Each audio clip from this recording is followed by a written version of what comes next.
He's a total step. Jeb Bush. And if he weren't in government, you wouldn't hire him to do anything.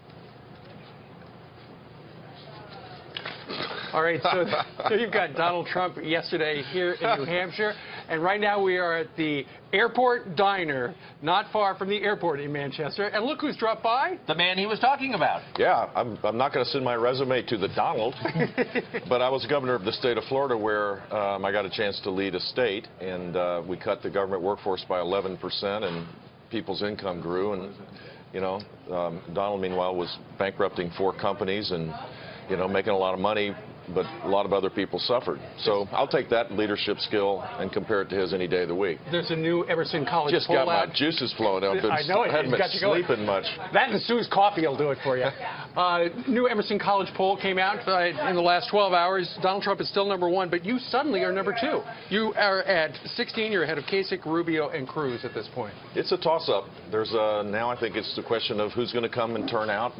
Are the independent voters going to participate in our primary or the Democratic primary? And we have a great ground game here, and I'm optimistic, but you know, you just got to put it in the hands of the voters here. I've enjoyed the New Hampshire experience, over 100 different settings where people ask questions, and it made me a better person, hopefully a better candidate. I love the diners, man. They have the most iconic diners all across the state. When you come in for a cup of coffee, do you have to pay? Yeah. Okay, just curious. Yeah, just for the record. It got so intense yesterday, it was unbelievable. You're back and forth with Donald Trump. He said you're not a man. You called him a whiner. I was struck again that you're the only Republican contender who's taken him on directly.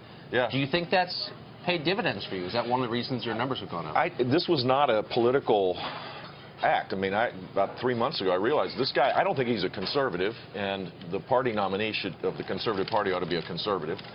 And I don't think you're going to win by insulting your way to the presidency. When he insulted John McCain, I thought that would be the end, and he actually rose. And then denigrating people with disabilities, I just found offensive beyond belief. So I'm not doing this for political purposes. In fact, getting in the line of fire of Donald Trump has its downsides. I mean, like, he's pretty good at just, you know, crushing you over Twitter, but not in person. Yeah. You know, it's funny. In person, he's a little different. So you get along with him when you see him?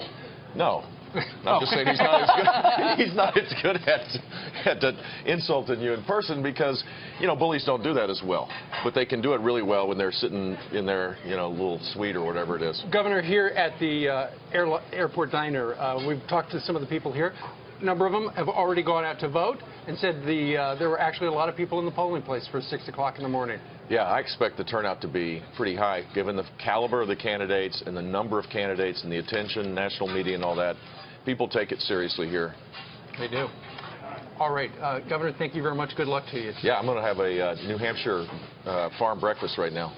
It's an airport diner, but it's not airline food. One farm breakfast for the governor. For the governor? Coming up, Governor. All right.